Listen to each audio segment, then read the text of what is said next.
Hey guys, I want you to take a look at the new Soulja Goen Megazord. This is the best transforming robot ever! That's not a transformer. This is Diaclone. Car robot 出動 Diaclone. Diaclone, or known in the US as Daikron and later on Chronoform, began as a toy line produced by Takara alongside Microchange. The toy line began in 1980 with the concept of transforming robots with pilots into various sci-fi or abstract vehicles.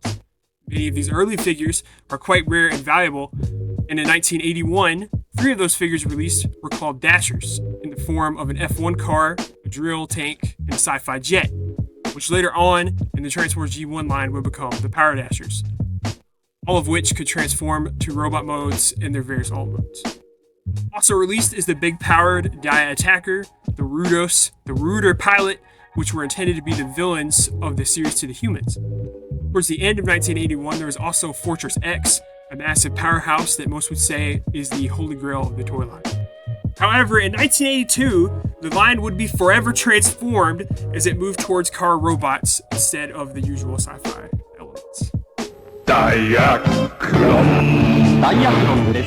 Introducing the first, the number 1 Countach LPS 500S, which would later on become Sunstreaker, or the well-known number 17 Battle Convoy, which would end up being Optimus Prime. What are your thoughts on the original Battle Convoy figure versus Optimus Prime? I mean, to be honest, the original Convoy and Optimus Prime figures, there's really no big difference to me. I've always preferred Optimus Prime, I guess, because I don't really know anything about Battle Convoy or Diaclone in general, so I'd rather just go with Optimus Prime. They both look the same. They literally are the same figure, but it's just one was made in Japan, one was made in America. I don't know. Okay, well, since you're a lackey over here, okay? Fair enough. The pilot's pretty cool gimmicks as well as the metallic plates, and I think it's a better figure overall. Any version of Optimus is better than Rodimus. In 1983, Takara introduced various trains, planes, and the iconic Insecticons. Also later on in 1984, they would introduce the Dinosaur Robo, Construction Robo, which are earlier versions of the Dinobots and Devastator. Diaclone has made up the entirety of the G1 1984 and 1985 car line, as well as most of the Transformers G1 toy line. It serves as the main base for most of the figure's designs and gimmicks, such as combiners, and it is directly called back to with Headmasters or Power Masters due to the Transformers themselves having pilots or humans that operate or co-inhabit them. Towards the very end of the G1 toy line, Diaclone would be specifically cited for inspiration with Transformers Zones, in which Takara created the Big Powered set, which is the direct reinterpretation of the original Big Powered. However, the newer Zone-inspired version, it features Micromaster partners instead of pilots. Okay, so do you prefer the older Big Powered or do you prefer the newer from Transformers Zone? I prefer the older Big Powered. It's more of a simplistic design versus the new Big Powered, which is 3 ships that turn into one big ship.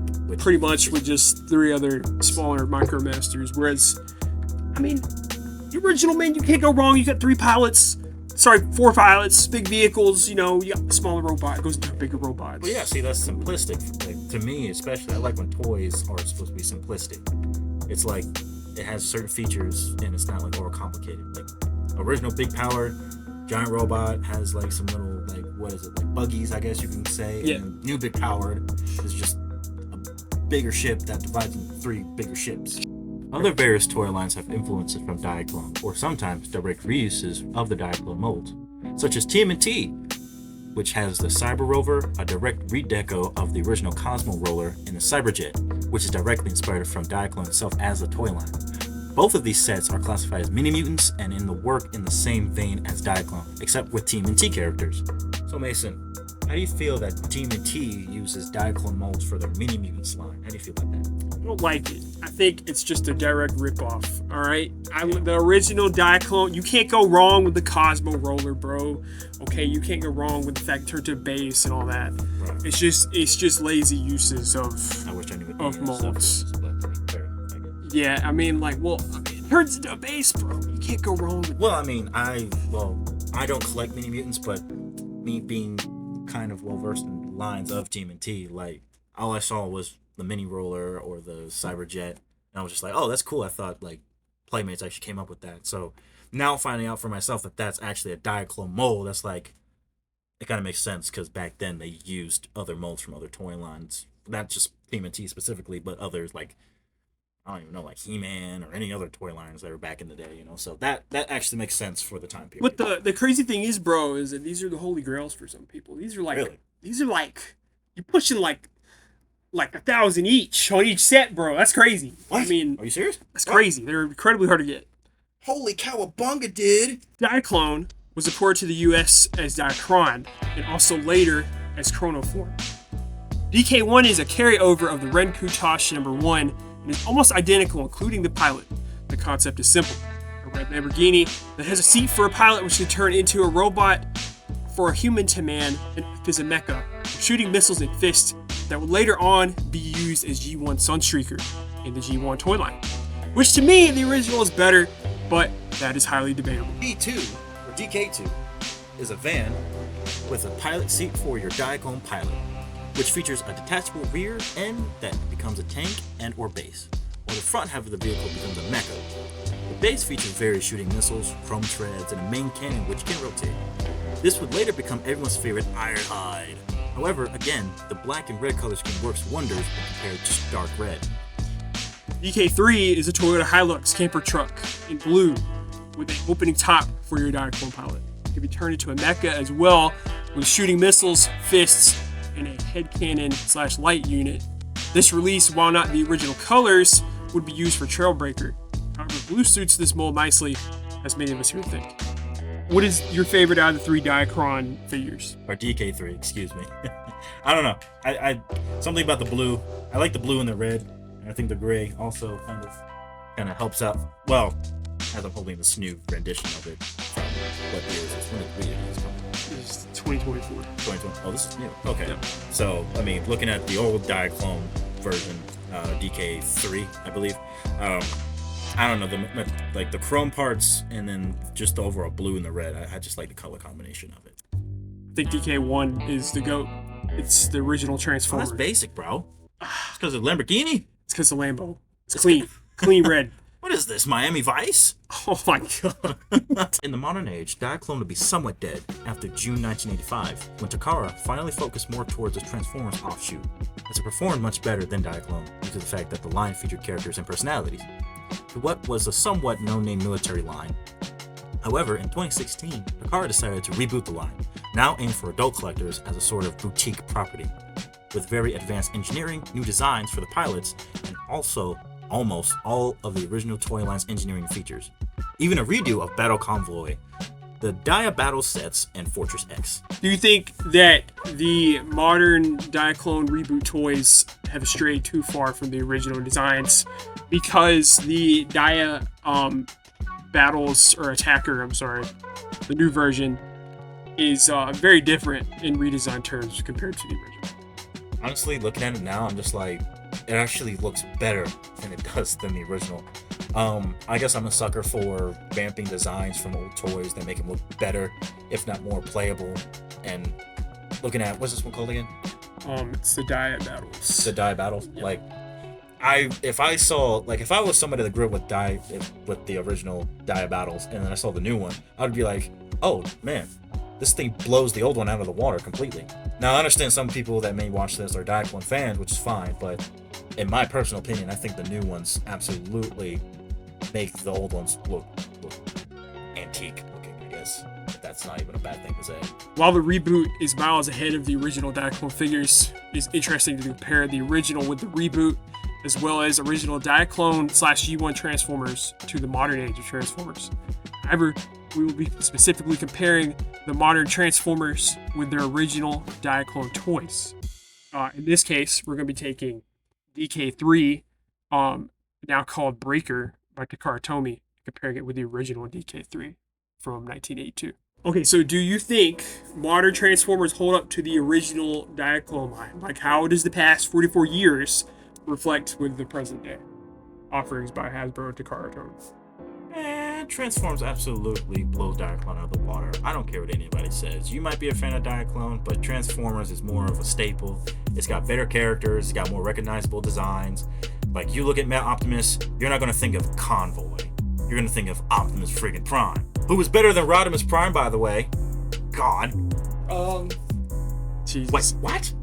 So Optimus is better than Rodimus. Rodimus sucks. Rodimus sucks. Yeah, that's what I'm saying. But I mean, in all seriousness, like modern Transformers are more recognizable, they're more iconic. Diaclone, you show me Diaclone, I'm gonna be like, what is that called? Is that like a new version of Star Saber, or yeah. So here's my thing, right? I think the original Diaclone toys blow everything that Hasbro's made lately out of the water.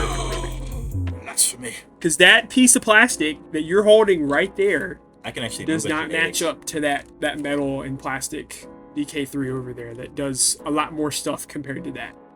Because that right there is just a figure that transforms. Yeah. Whereas that thing over there, it's a figure that transforms. But guess what? It can shoot missiles. It can shoot fists. Ooh. It has a pilot. Oh my gosh. The pilot is articulate and magnetic. Oh my goodness, it has a pilot. All right. That's fantastic. But look at this. It has an Autobot symbol, bro. It's so much better now. Dude, go get a sticker and slap it on the original. No, why would I do that? Why would I do that? Why I have this awesome? Look at that face. Look at that face mold. Look at that. Yeah, but he's just a this is the other thing, right? Okay, he's just a redeco, a Trailbreaker. That's the thing. That's the whole problem, bro. They do too many redecos. This is Prime. No, dude, you don't get anything that's actually good. You just get redecos of things you've already had in the past. There's nothing that's actually original. Let me ask you something real quick. Comes Matter out. of fact, look at what is it? DK2. That's supposed to be Ironhide later on, right? Mm-hmm. That don't look like Ironhide from the cartoon. I know that's Diaclone, but like when they adapted it over here in America, what did it look like? It was just like a face and a windshield. I mean, now you much, have it's just a face and windshield. and they did it with Ratchet. They did that with Ratchet in G1. It didn't have the cool head like you see with modern Transformers that they put in. But the whole point of a toy is its imagination, bro. You watch the cartoon and you imagine the toy is like the cartoon. Mine have heads. That's what I'm saying. His has heads, Mason. Yeah, maybe just get an upgrade I kit. bought upgrade heads for mine. See? See, look what he did. He made something better with upgrades. He upgraded his. Did you have to do that with a modern Transformer? No. Modern But Transformers. that's a piece of plastic I could throw against the wall and it'd probably break. That would probably break too. That thing is durable as hell. Let's test it right now. Let's test it right now, Mason. Let's throw it against the hard floor. Let's do it. Come on. We got this. All I'm saying though, Optimus Prime, Megatron, Soundwave, Grimlock, you name any of these Transformers, and then you go look back to those Diaclones. I'm not going to be able to recognize those. I understand that they're different names, a different line, but Transformers, more iconic to me. That's my basis of the argument. Can't say that though, because you look at the Transformer and you think about Diaclone every time you look at a G1 Transformer. Not me. I didn't grow up with Diaclone. I know about Diaclone. I guess it's perspective. I guess. We'll just call it that. What do you think, audience? What do you think? Do you think What do you Tell us in the comments. Tell us in the comments. What do you think? What do you think? Do you think Diaclone or Transformers are better? Let us know in the comments. I like when toy lines that are specifically giant robots stick to just giant robots. When they start making giant robots not into giant... I don't know what the hell that was, but good lord.